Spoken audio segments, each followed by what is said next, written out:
Esta cárcel es mandada a construir justamente por Tomás Guardia, por el general Tomás Guardia, durante la época de su dictadura militar, la cual se caracterizó por 12 años de represión política, de represión contra todos sus opositores. Y en gran medida para eso era esta cárcel. Eso eran sus inicios, ¿verdad? Después el carácter de la cárcel va a cambiar a algo más municipal, ¿verdad? Y no tan político a nivel nacional, que es lo que decíamos antes, que aquí lo que llega son muchos casos de violencia doméstica, robo de ganado y hurtos. También a lo largo del siglo XIX se van a dar asesinatos, se van a dar varios procesos judiciales, pero en realidad nada muy destacado. Él va a cobrar cierta importancia también durante la época de la Guerra Civil Nicaragüense, la cual aquí va a llegar mucha gente de ambos bandos, sandinistas, contras, y eso Costa Rica tiene que ver cómo lo maneja.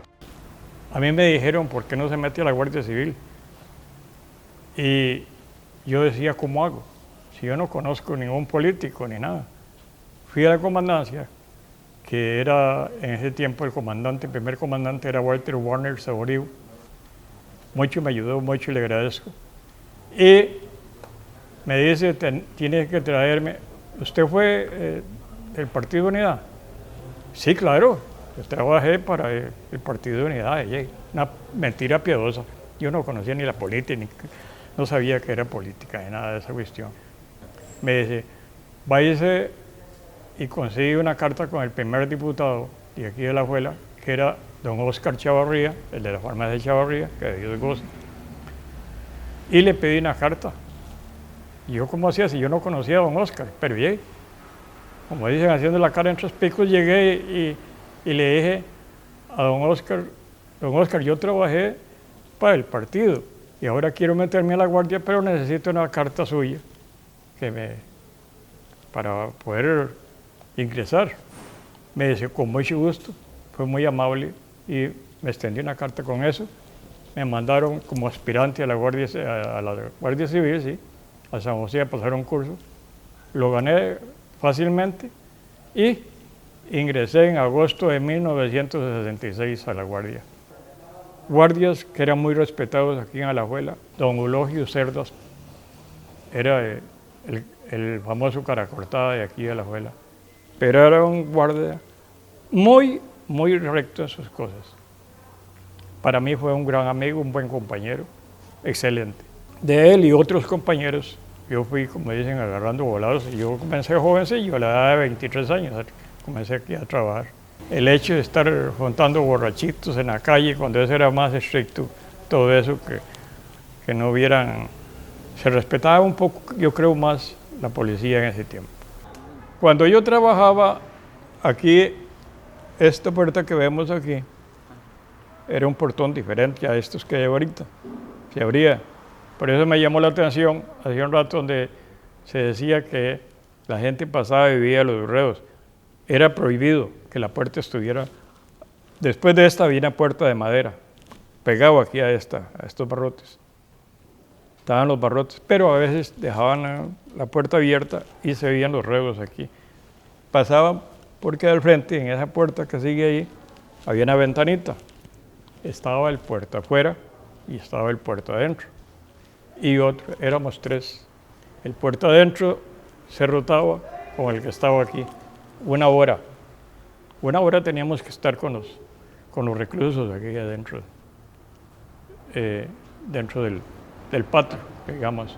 Entonces, si habían abierto ahí la puerta, se remaban ahí, se agarraban de los barrotes ahí. Por eso era que los veían. Sí, habían peligrosos. Aquí llegué yo a conocer al mentado Caballón, que algunos de ustedes tal vez lo han oído nombrar, era un reo muy peligroso.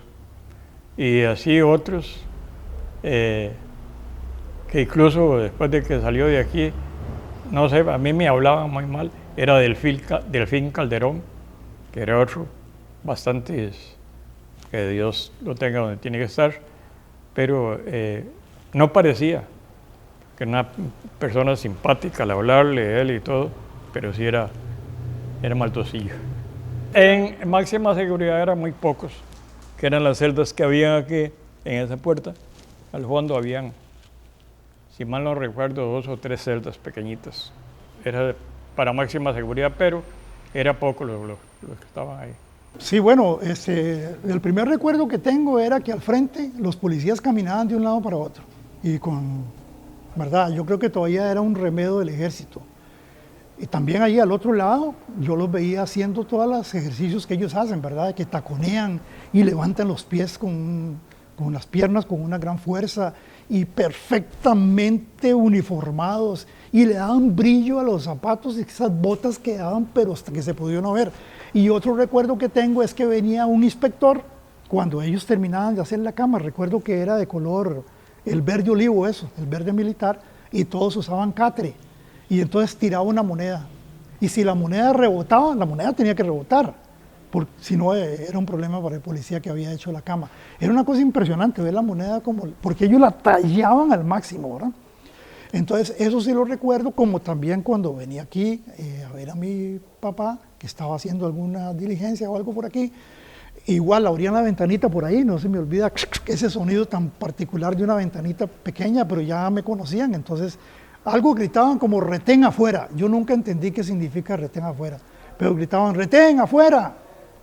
Y entonces ese policía que estaba dando vueltas, caminando de un lado para otro, gritaba retén afuera, abrían la ventanita, ya me conocían, me dejaban entrar y yo entraba con una cosa que se llamaba sargento, que es como un pichel pero redondo, sin agarradera, el sargentito ahí, y la portavianda, que también se usaba mucho la portavianda. Entonces yo me quedaba con mi papá y hacía todo lo posible por quedar el máximo tiempo, porque me encantaba, yo siempre he sido muy curioso, me encantaba ver, ¿verdad? No era que me gustaba mucho ver a las personas agarradas de los barrotes, pero sí me llamaba la atención ver toda la escena aquí, toda la puesta en escena que había aquí en la cárcel.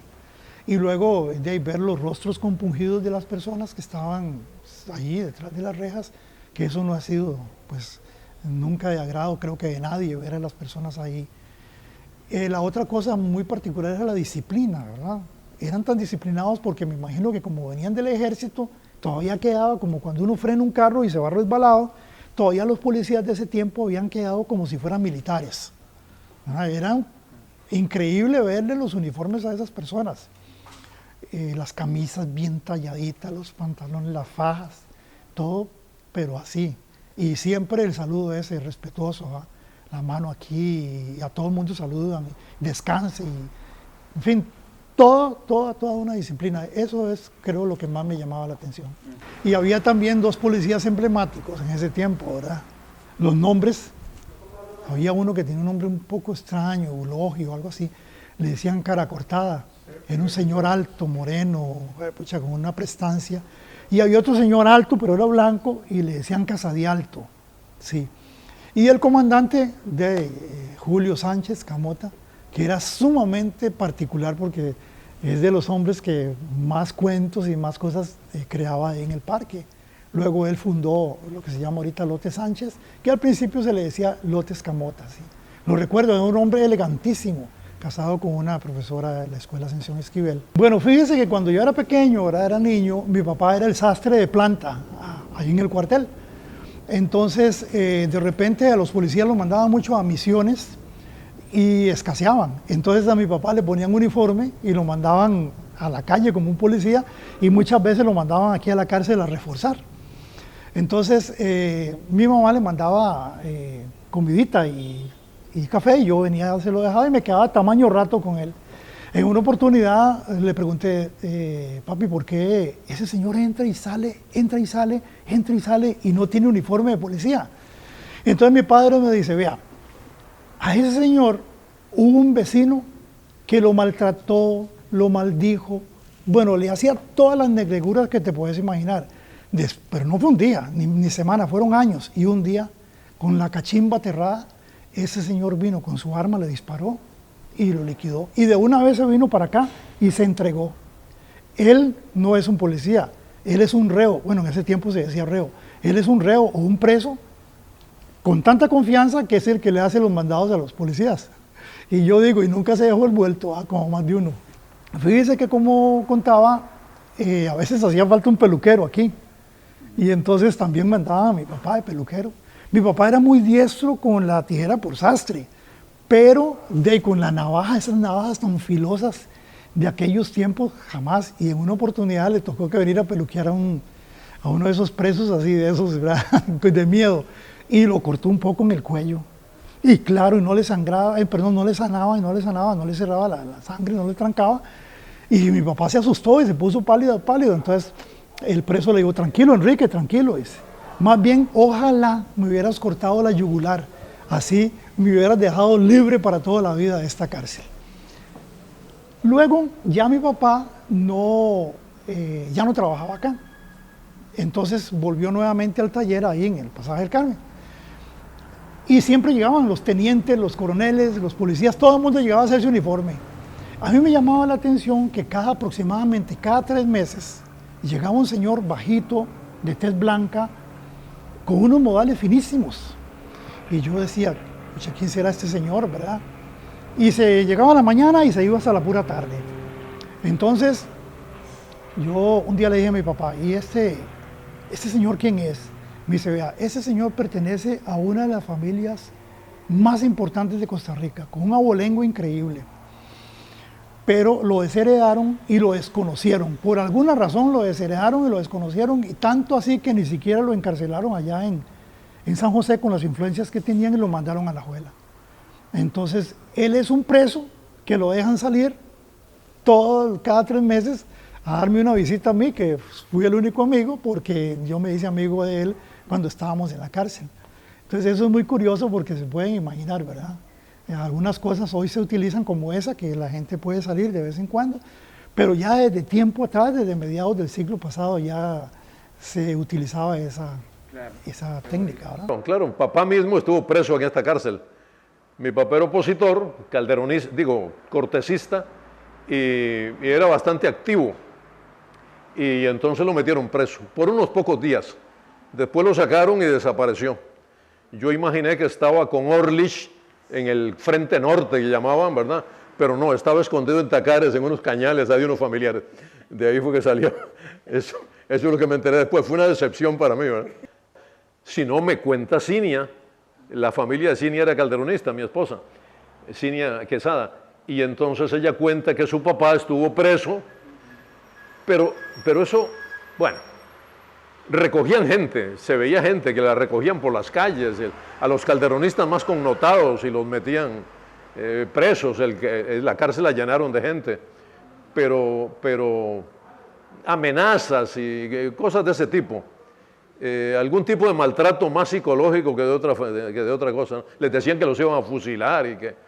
Eso por lo menos es lo que cuenta. Estaban separados, sí, eso se manejaba, por lo menos lo que desde afuera entendíamos era que eran 2 cosas separadas. Una cosa era la cárcel y cómo se manejaba la cárcel, una cárcel cualquiera, digamos, y el cuartel.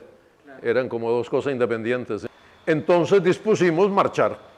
Entonces nos echamos a la calle con el par de mantas, obstaculizando el tránsito, ¿verdad? Entonces en una marcha hacia San José, ¿verdad? Y digo, vamos para San José. Una cosa así, ¿verdad? Medio loca. Y entonces ahí sí apareció la policía. Y nos detuvieron porque estábamos obstruyendo el tránsito. Y nos trajeron presos. El comandante era Warner, el comandante de plaza.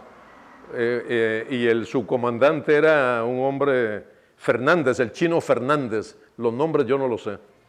Y entonces nos metieron en esa celda, una celda grande que estaba allá al fondo. Ahí pasamos la noche, nos pusieron catres, incluso supimos que le habían quitado los catres a los policías para darnos catres a nosotros, con colchones, ¿verdad? Un trato así especial. Y pasamos una noche ahí divertidísima, presos. A la mañana siguiente nos llevaron al juzgado. Daniel Camacho, que era el abogado defensor, apareció, presentó un recurso de habeas corpus y nos soltaron porque no había ningún delito especial. El juez consideró que no había por qué tenernos presos. Entonces nos soltaron. Ese es el único momento que estuve preso, ¿eh? Claro, ahora está muy bonito, ¿eh? Pero era una cosa sórdida.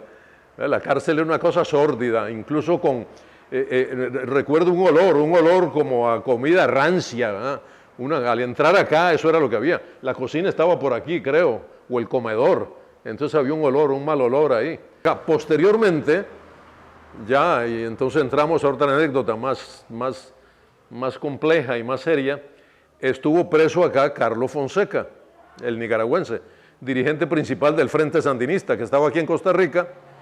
Nosotros lo estábamos ayudando, estaba aquí en una casa en Alajuela, de ahí lo capturaron, lo acusaron de haber participado en un asalto a un banco en San José. Él no había participado en el asalto, pero sí lo habían hecho los sandinistas el asalto. Se habían quedado sin dinero y necesitaban plata y resolvieron asaltar un banco, el banco en Luruca. Entonces, bueno, a Carlos Fonseca lo detuvieron, lo trajeron acá y lo tenían preso mientras lo juzgaban. Estaba ese proceso. La esposa de Carlos llegó de Nicaragua con sus hijos, se hospedó en mi casa, estaban ahí en mi casa, y entonces ella visitaba 2 veces por semana a Carlos aquí en la cárcel. Yo también lo visitaba, y otra gente, incluso nicaragüenses, venían y se permitían esas visitas y esa relación. La situación, digamos, que llevó al hecho del asalto a la cárcel se da como consecuencia de una reunión que en el aeropuerto Santa María tuvieron Anastasio Somoza, que era el dictador nicaragüense, y José Joaquín Trejos, que no trascendió qué temas trataron. Somoza estaba de paso, no sé para dónde iba, y entonces se vieron en el aeropuerto. Para los sandinistas que estaban aquí, eso era una seña preocupante, porque pensaron que podría haber algún acuerdo que fuera a afectar a Carlos Fonseca. Pensaron que podría, don José Joaquín podría haber transado la entrega de Carlos, el mandarlo para Nicaragua. En Nicaragua con los presos políticos sucedían muchas cosas. Entonces, incluso pensaron que podría darse que un comando supuestamente sandinista, pero que era realmente somocista, pudiera entrar a la cárcel y llevarse a Carlos y que Carlos no apareciera nunca más. Ese era un temor, porque nosotros teníamos relación con ellos, lo que hablaban. Entonces concluyeron que había que sacar a Carlos de la cárcel, porque era un riesgo muy serio el que se mantuviera aquí. El hecho de que la cárcel no tuviera mayores medidas de seguridad, para ellos, digamos, en la mentalidad de una Nicaragua en guerra, ¿verdad? Era una seña preocupante, ¿verdad? Que aquí no hubiera mayores medidas de seguridad. Y entonces decían, es muy fácil entrar en esa cárcel y llevarse a Carlos. Y eso lo pueden hacer otros si no lo hacemos nosotros, ¿verdad? Y por eso es que deciden asaltar la cárcel, para llevarse a Carlos Fonseca. Y en eso algunos alajuelenses colaboramos. Primero con información, ¿verdad? Y después incluso participando, no en el hecho del asalto, pero sí en lo que sería la retirada. Néstor Carvajal y yo éramos los encargados con un carro que llegaría en el momento en que ya Fonseca salía, y nos lo llevamos a perder, a esconderlo, para que luego pasara a Nicaragua por una ruta que ya estaba establecida. Esa fue nuestra participación, pero bueno, pero estuvimos aquí afuera cuando se armó el tiroteo, ¿verdad? Cuando se armó el tiroteo estábamos afuera, y lo que yo luego pude armar de lo que había sucedido, porque tuve oportunidad de hablar con gente que estuvo participando directamente en los hechos, tanto policías como asaltantes, como sandinistas, y luego incluso conocí el expediente mismo. A mí esa vez me metieron preso, estuve preso 15 días en la penitenciaría central, sin acusación ninguna, pero me tenían preso, viendo a ver qué me encontraban, ¿verdad? Me hicieron la prueba de la parafina, a ver si yo había disparado, lo que sea. Pero bueno, terminaron soltándome. Pero lo que había sucedido es que esta puerta, aquí había una cosa importante, Era 1969, 24 de diciembre, el Día del Niño, ¿verdad? A las 12 de la noche, cuando el niño estaba llegando, ¿verdad? De acuerdo con la imagen que teníamos. Entonces, en ese momento es que paraba un carro frente a esta puerta, se bajaba Plutarco Hernández, que era otro costarricense que estaba apoyando a los sandinistas, con un detenido y un nicaragüense, recuerdo que lo habían escogido porque era de tez blanca, un campesino del norte de Nicaragua. Entonces, con un muchacho que traían preso, porque se había metido en una casa, ese era el cuento, en Río Segundo, en la casa de Plutarco, que Plutarco era un alto y tal, ¿verdad? Que venía incluso con camisa de pijama, ¿verdad? Entonces que se había metido a robar a la casa y entonces lo traían detenido porque lo habían cogido. Eso era la fórmula para que abrieran la puerta, ¿verdad? Y el hombre de la puerta, que era el guardia Oconitrillo, uno alto que le decían Amapolo, porque era muy colorado. Amapolo era en Alajuela, le era conocido por Amapolo. Entonces Oconitrillo, que estaba de guardia en la puerta, abrió, ¿verdad? Dijo, yo qué sé, el número que tienen para detenido, y él abrió la puerta. Y en ese momento entonces, el que venía supuestamente detenido y el que lo acompañaba, el corso que le llamaban, el campesino nicaragüense, entraban y copaban la entrada. Aquí el otro policía que estaba era el cabo o sargento Jiménez, que de pronto se vio sorprendido por esa gente que irrumpía. También entró iba a entrar otro nicaragüense, que eran los que entraban para controlar la situación, al tiempo que en el exterior la celda de Carlos era la que quedaba en el extremo de la cárcel. Acá sí, al fondo. Aquí, al fondo, sí estaba, ahí en la esquina justamente, ahí estaba la celda de Carlos Fonseca. Entonces, otro compañero ramonense pasaría haciéndose el borracho, era 24 de diciembre en la medianoche, y gritaría, ¡viva el Partido Demócrata!, que era el partido de González, de Álvaro González, ¿verdad? Un personaje aquí de Alajuela. Entonces, viva el Partido Demócrata, como un borracho que pasaba, viva el Partido Demócrata. Esa era la seña para que Carlos le dijera al policía que permanentemente estaba por fuera de su celda ahí, ¿verdad? Le dijera que tenía que ir al baño. Entonces el policía, un hombre de apellido Alpizar creo que era, o Arguedas, no estoy claro. Entonces, la cosa más normal del mundo, le abrió la puerta, entonces ya Carlos salía para ir al baño.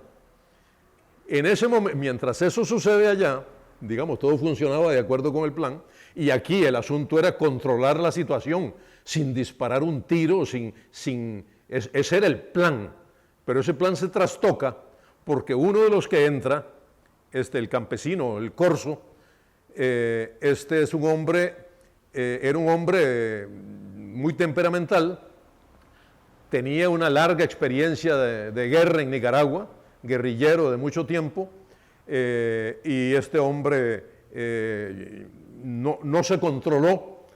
Él llevaba una pistola, una Browning, y no se controló, y en lugar de hacer lo que le habían indicado que hiciera, que era decirle al oficial de guardia, al cabo Jiménez o sargento Jiménez, me acuerdo incluso cuáles eran las indicaciones, tranquilo, no va a pasar nada, ¿verdad?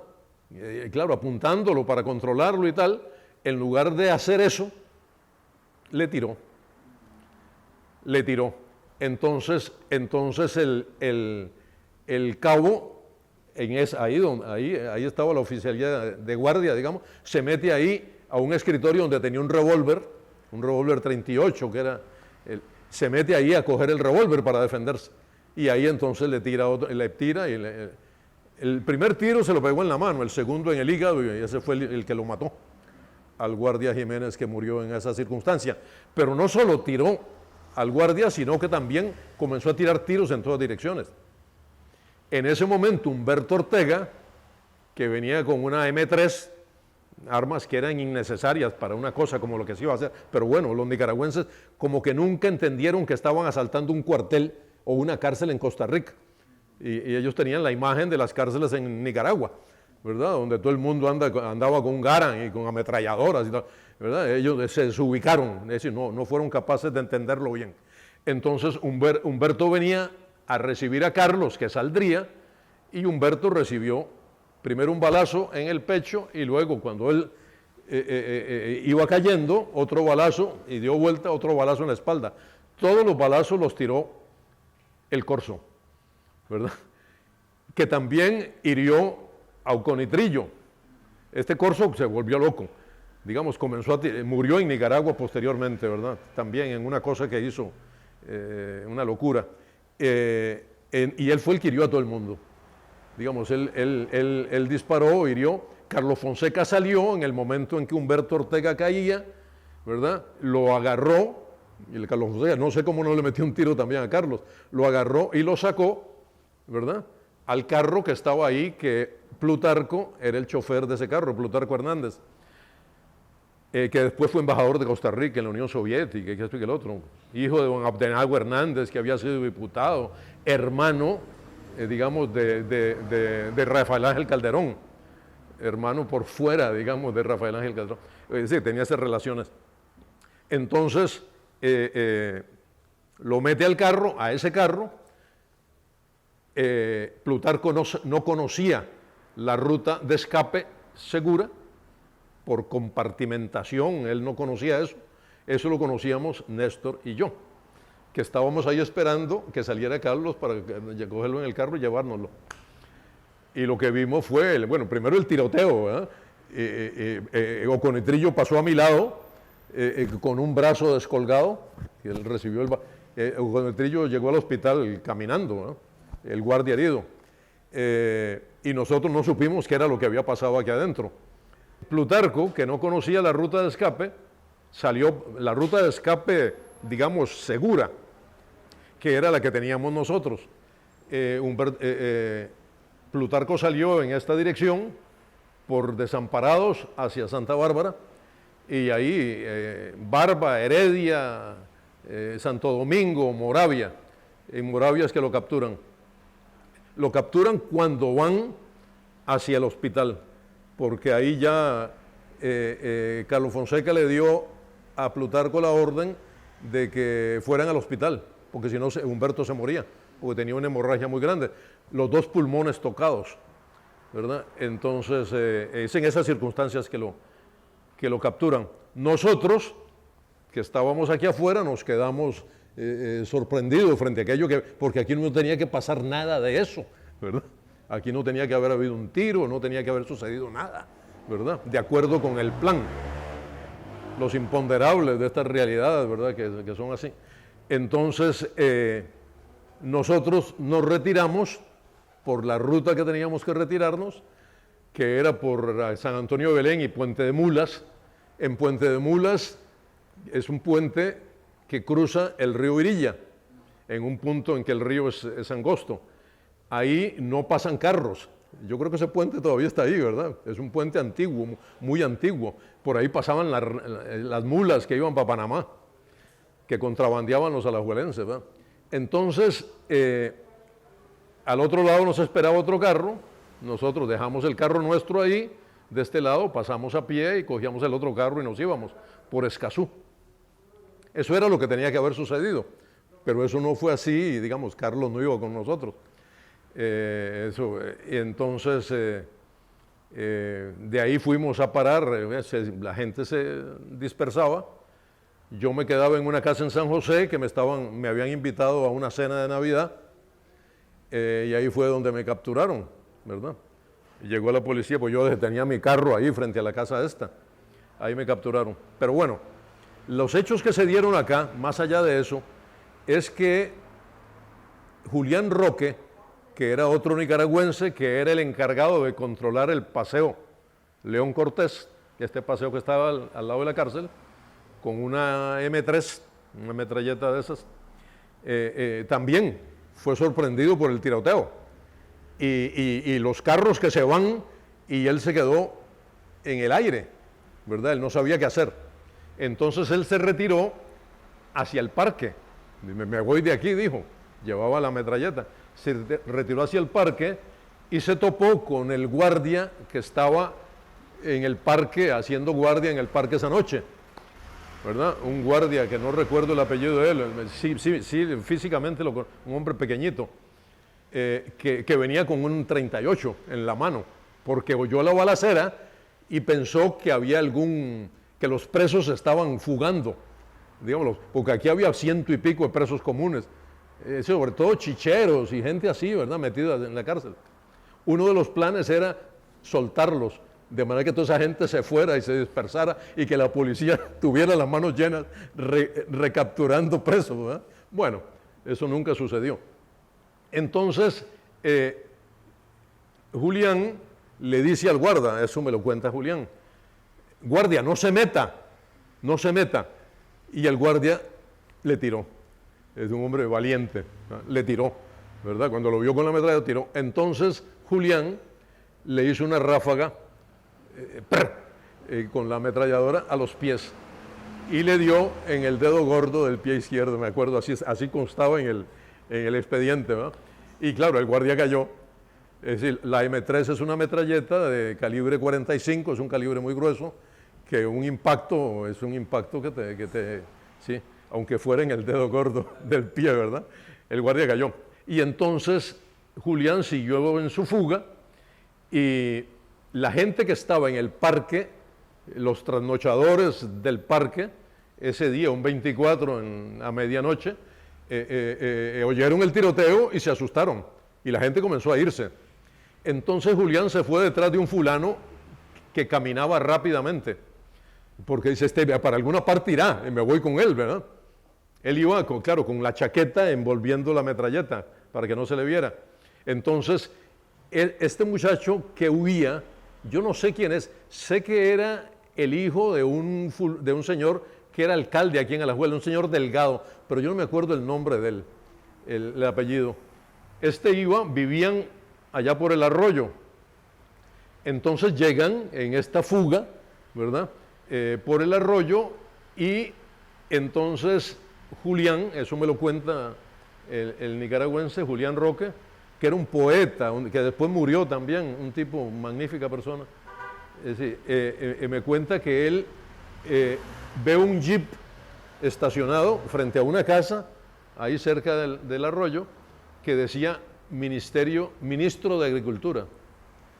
El ministro de Agricultura era don Guillermo Iglesias y vivía aquí en Alajuela, ¿verdad? Entonces decía, en el jeep decía Ministro de Agricultura en la placa. Entonces él dice, con esto me voy y nadie me va a parar, ¿verdad? Es decir, en el jeep de un ministro. Entonces él se apura, agarra a este hombre que iba delante de él, al muchacho, y le dice, venga acá, toquemos en esta calle, frente al... Entonces tocan la puerta, a esa hora, tocan la puerta, y sale doña Dora Domián, que era la esposa del ministro, ¿verdad? Salía, ¿qué pasó? Y entonces Julián le dice, señora, las llaves del jeep, era un jeep, sí, las llaves del jeep, ¿para qué? Guillermo anda en Guanacaste, andaba en una gira en Guanacaste, y él le dijo, no, deme las llaves del jeep, por favor. Entonces la señora, eso porque la señora luego se lo contó a mi mamá, que era amiga de ella, entonces ella le dio la llave, dice, porque el hombre tenía un arma, ¿verdad? Entonces le dio la llave, le tomé la llave, ¿verdad? Entonces Julián me contaba esto así, me dice, y me puso la llave en la mano. Al muchacho yo lo dejé irse, dice, siguió. Ella me puso la llave en la mano y entonces yo dije, en ese momento recordé, si yo no sé manejar, ¿verdad? Yo no sé manejar, ¿verdad? Entonces, yo con esta llave no hago nada.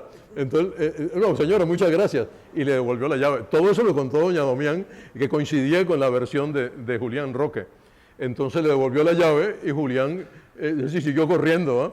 Terminó llegando en la madrugada a las 5 de la mañana a Santa Bárbara, ¿verdad? Es decir, ahí cogió esa carretera, de casualidad, él no sabía dónde estaba.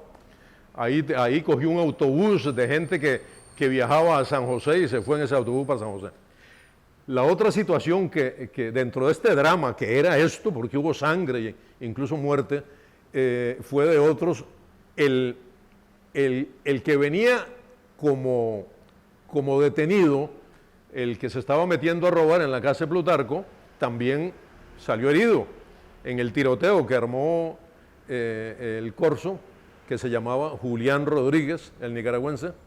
Entonces también, que estaba al lado de Oconitrillo, también salió herido. Entonces estaba en el suelo. Entonces 2 de los nicaragüenses, el mismo corso y el Danto, que era un famoso Germán Pomares, que también murió en Nicaragua posteriormente en la guerra, lo cogieron, este se llamaba Roque Marín, el herido. Lo cogieron y se lo llevaron, herido. Los carros se habían ido, todo esto se había desordenado.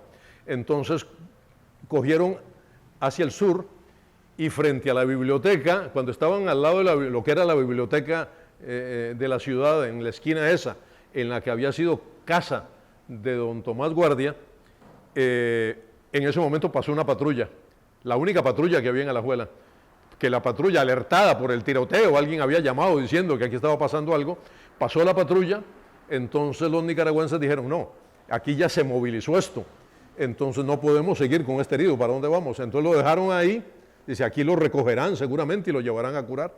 Y ellos se fueron por el lado del mercado, llegaron a la esquina de Tarragó, ¿verdad? La farmacia Tarragó, ahí estaban los taxis, varios taxis ahí haciendo fila, y entonces el Danto, esto me lo contó él también, dice, yo llegué con la pistola, se la puse en la cabeza al taxista y le dice, hijo de puta, vamos para San José, llévenos a San José. Y entonces el taxista le dijo, no, vaya a la mierda, ¿verdad? A mí a la fuerza yo no llevo a nadie a ninguna parte, ¿verdad?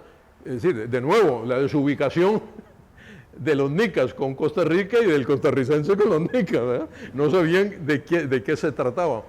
Entonces dice, eso contaba el Danto, que en ese momento él dijo, carajo, así no debe ser, evidentemente, ¿cómo es que este hombre se resiste así y me manda al demonio, yo con una pistola? Y entonces dijo, bueno, está bien. Entonces fue a 2 taxis más atrás, y le dijo, por favor, ¿usted nos puede llevar a San José? Sí, cómo no, y así fueron para San José, ¿verdad? Ese otro hecho sucedió, son hechos, esos que hablan de la desubicación tan grande que hubo en toda esta cosa que llevó a lo que penosamente se dio. Que no era de ninguna manera, porque la prensa luego fue una cosa tremenda, asesinos, despiadados, sedientos de sangre, nada de eso. Era lo que, es decir, lo que se dio fueron hechos fortuitos que respondían a esa desubicación de realidad, ¿verdad? Y una mala escogencia del jefe del comando de su gente, porque poner al más bravío de sus combatientes en la primera, hacer lo que no sabía hacer, porque era un hombre de guerra, y él contaba con gente, es decir, que podía haber actuado de manera más inteligente y más, es decir, podía haber seguido las indicaciones que tenía, este no lo hizo. Y el desastre se dio. Posteriormente, el corso, Julián Rodríguez, yendo al entierro de su padre en Matagalpa, en el norte de Nicaragua, es que la guardia lo estaban esperando, ¿verdad? Él bajó al entierro, le dijeron que no lo hiciera, él estaba en la montaña y bajó al entierro de su padre y ahí lo mataron. Ahí murió el corso, que fue el causante de toda esta situación que aquí se dio. Eso fue, digamos, un hecho luctuoso. Yo creo que nunca antes en Costa Rica había sucedido algo similar y sucedió en esta cárcel de Alajuela, que dichosamente hoy es museo, ¿verdad? Y que ya no es más cárcel, ¿verdad?